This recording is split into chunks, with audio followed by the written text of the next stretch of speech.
Bill Bradley. I'm an extreme endurance athlete and motivational speaker. The topic of today's video is amazing athletes and their subconscious mind.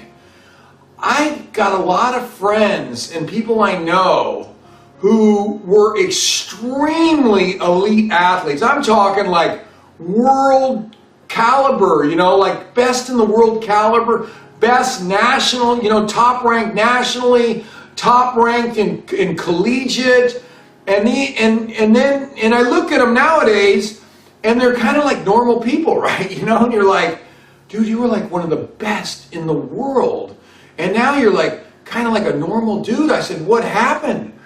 I go, why don't you compete anymore? Why don't you compete in anything anymore?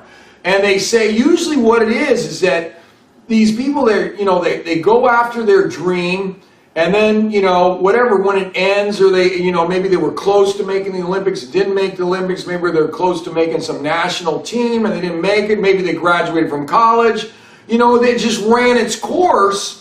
And then, they end up, life moves on, they get married, they have kids, they get busy, they have a job, they have a career, and then pretty soon, it's 10 to 20 years later, and they look, here this person was an extremely elite athlete, and then you look at them and they look like everybody else. And you're like, man, you gotta have that still in you. You gotta still have that in you. You got that drive. You trained for that goal for years and years and years and years.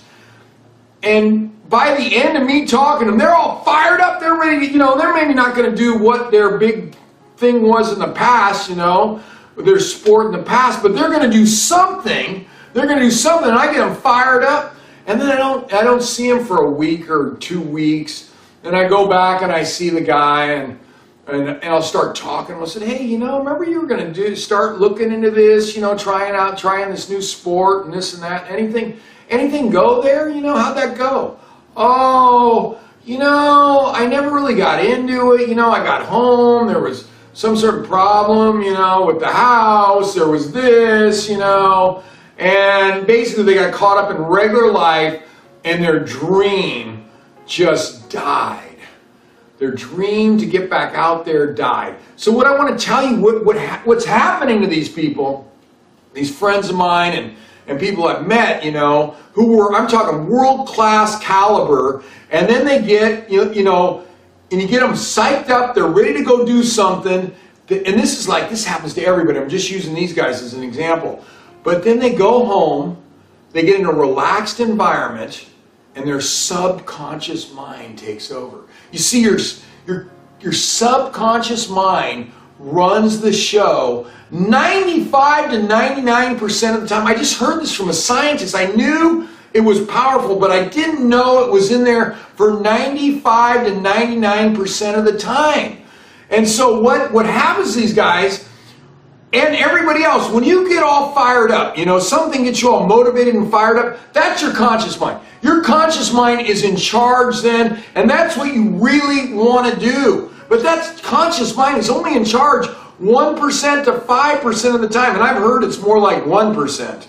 And that's what you want to do. But the problem is you go home, you get relaxed, you start watching TV, you do some problems go off, and all of a sudden you think like, I can't do that goal. There's no way, man. Life is too busy. Life has too many problems. Life has this. I'm not the athlete I once was. There's no way. You know what? That's your subconscious mind is taking over. And you know what your subconscious mind number one job is? To keep you safe. To keep you safe. This is like from the caveman days. And I said that, I go, yeah, I was telling this friend, I go, yeah, that's in there so a dinosaur don't eat you, right? Some sort of brontosaurus rex or something, or whatever, tyrannosaurus rex, or one of those meat-eating dinosaurs don't eat you. They go, man was not around when there was dinosaurs. I go, dude, didn't you watch the Flintstones? Yeah, he was. But anyway, so that's what it's supposed to save you. That is supposed to keep you safe. Nowadays, there's nothing going to eat you. You don't have to worry about being safe. It's just basic stresses of life. Basically, nothing is going to happen to you. It's that where they talk about fear, false evidence appearing real. It's crap. So what these guys are doing, this subconscious is taking over, and all of a sudden being this elite athlete, this amazing athlete, they all of a sudden, wow, I got to pay my bills, I got to do this, I got to, take care of this. And, they just get in their day-to-day stuff and they lose everything because their subconscious mind, number one job is just to keep them safe. What's the best way to keep yourself safe, does your subconscious mind say? Keep everything the same. It doesn't want you to do anything, you know what I mean? So it wants to keep you the same. And so what I tell these guys to do is when you start hearing that crap starts to go up, put on positive. I use YouTube videos. That's what I use. You just go YouTube and put motivation. You'll see mine will pop up somewheres on there. But there's tons and tons of stuff will pop up, right? There's just lots of this stuff now. So what you want to do is when that negative stuff starts, and it's usually at home when you're relaxing, and so you put that on and you just keep brainwashing yourself. I mean, since I found this out, I was already listening to tons and tons of this positive stuff to keep my brain positive, and now I doubled it. I doubled it. I mean, I can't listen to enough. I mean, I got all kinds of stuff in there. Positive, positive, positive, always positive, positive. I'm brainwashing myself. I'm not afraid of anything. I can conquer anything. I keep putting that into my head because I have the same crap goes off, but now I'm like, yes, I'm a badass mother. I'm a badass mother. I just keep putting that stuff in my head until I freaking believe it, until it's locked in. I've overrode all that negative programming that's in there. And that's the same, all that subconscious that's just trying to keep you safe and keep everything the same. I've overrode it. And so that's what I tell these guys to do. I say, man, you want to go back up. You got to be that champion. Listen to those tapes. You need to override that programming that's just trying to keep you the same and keep you safe. So that's a lesson for all of us, not just the champions in the world or who were champions, but those of us who are future champions. We need to override that.